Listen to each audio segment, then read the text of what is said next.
Reka amakuru yacu nyahere mu karere ka Huye mu murenge wa Matyazo. Mu karere ka Huye mu murenge wa Matyazo habereye ibitero byarejeje abanyarwanda benshi cyane. Abagabo batanu bakurikiranwe icyaha cyo guteka kanyanga, ndetse ubu tuvugana bakaba batawe muri yombi. Ubu tuvugana bafatiwe mu cyuho nk'uko muri kubireba kuri kamera za Kidasamura TV Rwanda. Icyo kigega muri kureba aho ngaho, uyu muriro uri kwaka gutya, hano batekeraga kanyanga mu buryo butemewe n'amategeko.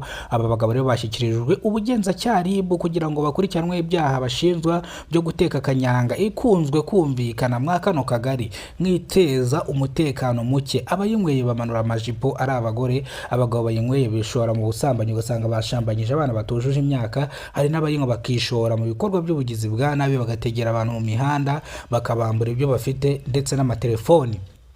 Aba bagabo batawe muri yombi bakurikiranwe icyaha cyo guteka kanyanga binyuranyije n'amategeko nk'uko muri kubira kuri kamera zanyu.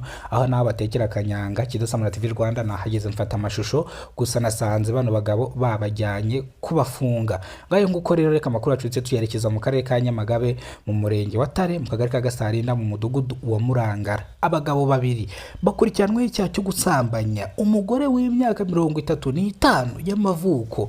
Uyu mugore akaba yavuze yuko bamufashe ku ngufu, bamusanze iwe mu rugo bakamufata ku ngufu bashakaga kwiba. Bivuze ngo aba bagabo bari bisambo, bageze mu rugo bagiye kwiba, babanza bafata nyir'urugo ku ngufu. Ni incamake y'amakuru. Nimba aribwo bwa mbere ugeze ku muyoboro wa Kidasamura TV Rwanda, kora subscribe, ufungura inzogera kugira ngo uzajye ubasha kubona amakuru mu gihugu cy'u Rwanda kandi yizewe. Reka amakuru yacu tuyahere mu karere ka Huye mu murenge wa Matyazo. Abaturage batanu, abagabo batatu n'abagore babiri bafashwe batetse ikiyobyabwenge kizwi nka kanyanga, bafatirwa mu cyuho aho bari bayitetse, ndetse aba bagabo bahise batabwa muri yombi. Abagabo batatu n'abagore babiri bahise batabwa muri yombi aho bakurikiranwe icyaha cyo guteka kanyanga. Aho kanyanga igaragara mu kano kagari ikunze gusaza abantu, bamwe bagafata abana ku ngufu batujuje imyaka iyo bamaze kuyinywa. Abagore bayinywa bakamanura amajipo, amakariso bakayatwara mu ntoki.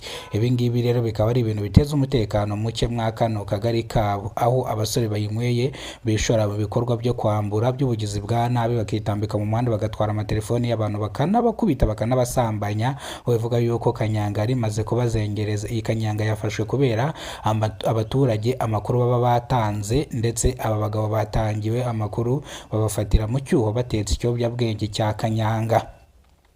Ubuyobozi bwasabye abaturage kujya batangira amakuru kugira ngo abantu nk'aba ngaba bakora ibiyobyabwenge bafatwe batabwe muri yombi. Ngaho nguko rero ubu bano bagabo bari mu maboko atari ayabo, batawe muri yombi bakurikiranwe icyaha cyo guteka kanyanga. Reka amakuru yacu tuyerekeza mu karere ka Nyamagabe mu murenge wa Tare mu kagari ka Gasarinda mu mudugudu wa Murangara. Habereye naho ibiteye ubwoba byarejeje abanyarwanda benshi. Umugore w'imyaka 35 yafashwe ku ngufu n'abagabo babiri.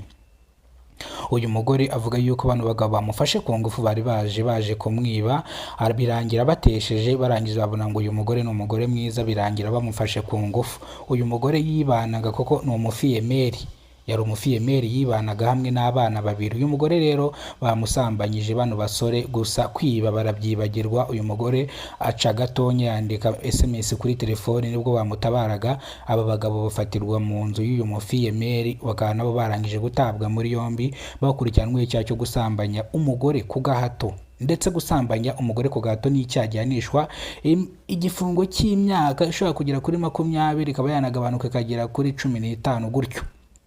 Aba bagabo rero bakaba bakurikiranweho icyaha cyo gusambanya umugore, ndetse uyu mugore akaba yabatanze neza cyane. Bajya bavuga ngo intege nke z'umugabo ni igitsina gore, koko nibyo. Aba bagabo rero bireguye bavuga yuko uyu mugore ari we wabahamagaye mu rugo, bataje baje kwiba, ahubwo bari bumvikanye yuko baje kumusambanya bakamwishyura, bakamuhereza amafaranga, kubera ko bavuze ngo niko kazi kamutunze ka buri munsi, akora akazi ko kwicuruza. Aho uyu mugore yabihakanye yivuye inyuma, n'abaturage nabo bakabihakana, bari kuvuga yuko aba bagabo ari amatakirangoyi. Uyu mugore ibyo bintu bari kuvuga atajya abikora, byo kuvuga ngo aricuruza cyangwa acuruza umubiri we kugira ngo abeho. Bavuga yuko uyu mugore afite botike acuruzaho, kandi iyo botike ni yiwe, ntabwo yirengaho rero ngo ajye gusambana kugira ngo abone amafaranga, kubera ko afite ibyo atungisha umuryango wiwe. Abaturage bavuze yuko rero abano bagabo ari amatakirangoyi yo kugira ngo barebe uburyo ki bakwikura mu cyaha cyangwa bagabanyirizwe ibihano. uyu mugore yabasabiye igifungo cya burundu bitewe n'ibyo bamukoreye by'urukozasoni. Yabasabiye igifungo cya burundu. Gusa ubugenzacyaha RIB bwavuze yuko uyu mugabo bari buze kumukatira igifungo kimukwiriye, gusa igifungo ntago baragitangaza, ubwo bizatangarizwa mu rukiko bari kumukatira.